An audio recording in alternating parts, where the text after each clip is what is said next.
اعوذ باللہ من الشیطان اللعین الرجیم بسم اللہ الرحمن الرحیم۔ السلام علیکم یا علی مدد۔ مومنین و مومنات کی خدمت میں آج ایک بے انتہا مجرب ترین وظیفہ عمل زمانے کے امام اجل اللہ تعالی فرجہ شریف کی بارگاہ سے لے کر آئے ہیں۔ زمانے کے امام کے سب سے زیادہ مختصر اور مجرب ترین وظیفہ عمل کو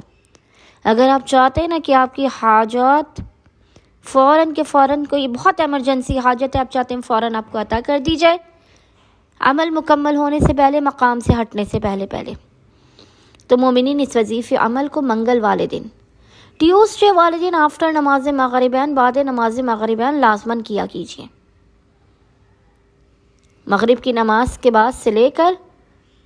نصف شب تک، آدھی رات تک آپ اس وظیفے عمل کو منگل والے دن کر سکتے ہیں۔ سب سے زیادہ مجرب اور آسان ترین کے زمانے کے امام کا وظیفہ عمل اس قدر آسان ہے کہ چھوٹے چھوٹے بچے بھی اس وظیفے عمل کو کر سکتے ہیں اور صاحب العصر والزمان کی بارگاہ سے اپنی ناممکن ترین حاجات، آرزو اور خواہشات کو پورا کروا سکتے ہیں اور اپنی زندگی سے مشکلات، بلا، آفات، ناگہانیوں اور پریشانیوں کا خاتمہ کر سکتے ہیں۔ رزق بند ہے، اس عمل و وظیفے کو کیجیے۔ اولاد نافرمان ہے، اس عمل و وظیفے کو کیجیے۔ اولاد نرینہ کے لیے تڑپ رہے ہیں، اس وظیفے عمل کو کیجیے۔ کوئی بیماری ہے چاہے جسمانی ہو یا روحانی، اس وظیفے عمل کو کیجیے۔ دنیا کی ہر مصیبت و پریشانی کا حل، ہر حاجت کی قبولیت کی ضمانت اس وظیفے عمل کے اندر پوشیدہ ہے۔ رزق کے لیے اگر پریشان ہے، خصوصی طور پر وہ مومنین جو مالی پریشانی اور تنگ دستی کا شکار ہے، فقر و فاقہ و ناداری سے پریشان حال ہے، سفید پوش لوگ ہیں، کسی کے آگے ہاتھوں کو نہیں پھیلا سکتے۔ آپ نے بس کرنا یہ ہے کہ منگل والے دن بعد نماز مغربین سے لے کے نصف شب تک جب بھی آپ کو فرصت کے لمحات ملیں، آپ نے باوضو ہونا اور باوضو ہونے کے بعد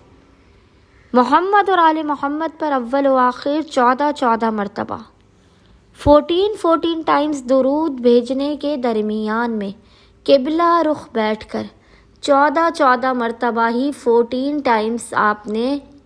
درود کے درمیان میں، اول و آخر 14 مرتبہ درود بھیجنے کے درمیان میں آپ نے 14 ٹائمز 14 مرتبہ ہی سورہ قدر، یاد رکھیے گا، سورہ قدر انا انزلناہ کی 14 مرتبہ تلاوت کر کے، 14 ٹائمز تلاوت کر کے دونوں ہاتھوں کو خداوند متعال کی بارگاہ میں بلند کرتے ہوئے حق صاحب العصر والزمان کا واسطہ دے کر اپنی حاجات کو طلب کرنا ہے، مشکلات کے خاتمے کے، رزق میں برکت کی،